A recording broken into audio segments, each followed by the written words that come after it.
क्या आपने कभी ऐसी वॉशिंग मशीन के बारे में सुना है जिसमें एक तरफ से भ्रष्टाचारी नेता अंदर तो जाता है और दूसरी तरफ से बिल्कुल साफ होकर बाहर निकल आता है। आज भारतीय जनता पार्टी में एक शब्द बहुत चर्चा में है, बीजेपी की वॉशिंग मशीन। आज की वीडियो में हम सबूतों के साथ जानेंगे कि कैसे ईडी और सीबीआई की रेड के बाद बड़े बड़े नेता रातों रात बीजेपी में शामिल हो जाते हैं और दूध के दूल्हे बन जाते हैं। लोगों का पैसा खाकर कैसे डकार मार जाते हैं, उनकी पोल खोलने वाले हैं विद प्रूफ। पर मैं गोदी मीडिया नहीं हूं, मैं पहले ही बता देना चाहता हूं कि गोदी मीडिया सिर्फ बीजेपी का है। हम हैं भारतीय लोगों के लिए, जो भारत के अंदर हर एक हिंदू मुस्लिम चाहे सिख भाई कोई भी रहता है जो भारत के अंदर रहता है, उसके पास सच की आवाज पहुंचना बहुत ज्यादा जरूरी है। सबसे ताजा मामला जानते हैं। 15 अप्रैल 2026 को ईडी ने लवली प्रोफेशनल यूनिवर्सिटी के मालिक और आम आदमी पार्टी के सांसद अशोक मित्तल के ठिकानों पर रेड की और जानते हैं क्या हुआ।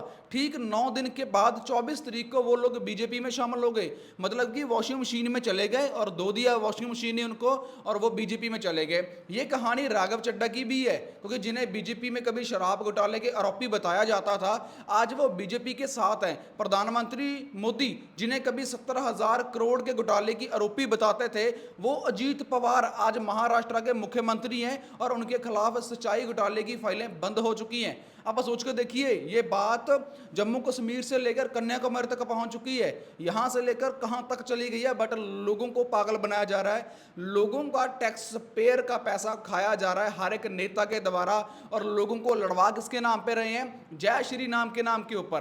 भाई जय श्री राम बोलो, मुसलमानों के पास जाओ, उन्होंने हमारे ऊपर अत्याचार किया है। ये सब क्या हो रहा है? आप भगवान के नाम के ऊपर राजनीति क्यों कर रहे हो? अपने काम के ऊपर राजनीति क्यों नहीं करते? आपके पास काम के अलावा कुछ और बात होनी नहीं चाहिए। आप कहो जनता को कि भाई हमने ये काम करे हैं, ये यहाँ पर यूनिवर्सिटी बनाई है, यहाँ पर मेडिकल कॉलेज बनवाए हैं, तब आप जाकर लोगों से वोट मांगिए और लोग खुशी खुशी देंगे। आप किसको मोहरा बना रहे हो? राम जी को मोहरा बना रहे हो, जय श्री राम को मोहरा बना रहे हो।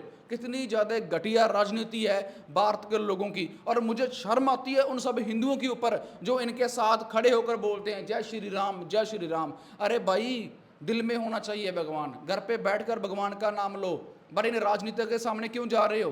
तुम किसी को दर्द देकर कभी खुश नहीं रह सकते। तुम किसी की आंख में आंसू लाकर खुद के आंसू पोंछोगे, ऐसे इंसाफ ऐसे कर्म तुम्हारे मिटाए नहीं जाएंगे, चाहे तुम जितना भी मर्जी नाम ले लो भगवान का। तो किसी को दर्द देना, किसी को दिल दुखाना सबसे बड़ा पाप माना जाता है।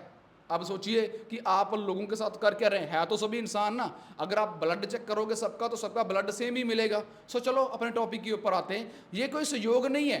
अंकड़ों के मुताबिक 2014 से लेकर 2024 के बीच में करीब 25 बड़े नेता बीजेपी में शामिल हो चुके हैं, जिन पर बड़े बड़े आरोप थे करप्शन के।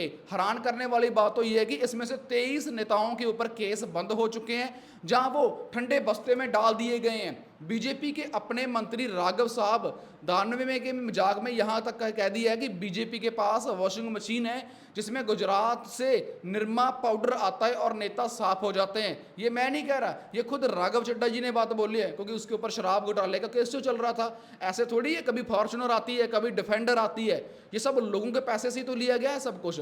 अशोक की बात करते हैं, जिनके अर्धशय घटोले के ऊपर पीएम मोदी जी ने शहीदों की विधवाओं के हक की बात की थी। आज वो बीजेपी राज्यसभा सांसद हैं। अगर नवीन जिंदल की बात करते हैं, कोल स्कैम के आरोपी, कोयला के जो कोला वगैरह जिससे बिजली वगैरह बनती है, चुनाव से ठीक पहले बीजेपी में आए और टिकट पा गए।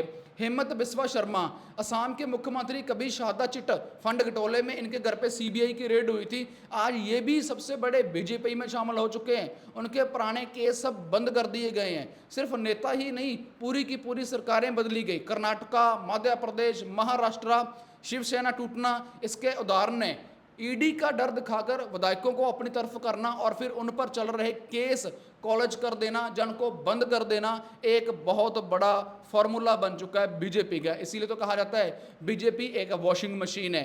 सवाल यह है कि क्या वाकई ही भ्रष्टाचार के खिलाफ लड़ाई लड़ी जा रही है, या फिर सिर्फ लोगों को पागल बनाया जा रहा है, या फिर ये एजेंसियों का इस्तेमाल करके सिर्फ सत्ता पाने के लिए ही रह चुकी है?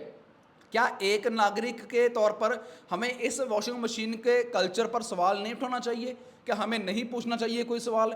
इस पर आप क्या सोचते हैं? नीचे कमेंट बॉक्स में अपनी राय जरूर दें। अगर आपको जानकारी दी गई अच्छी लगे तो प्लीज़ इस वीडियो को ज़्यादा से ज़्यादा शेयर कर देना। फॉलो कर लेना मेरे पेज को आने वाली ऐसी और इन्फॉर्मेशन वीडियोज़ को देखने के लिए, और सब्सक्राइब कर लेना मेरे चैनल को। बहुत बहुत धन्यवाद। जय हिंद।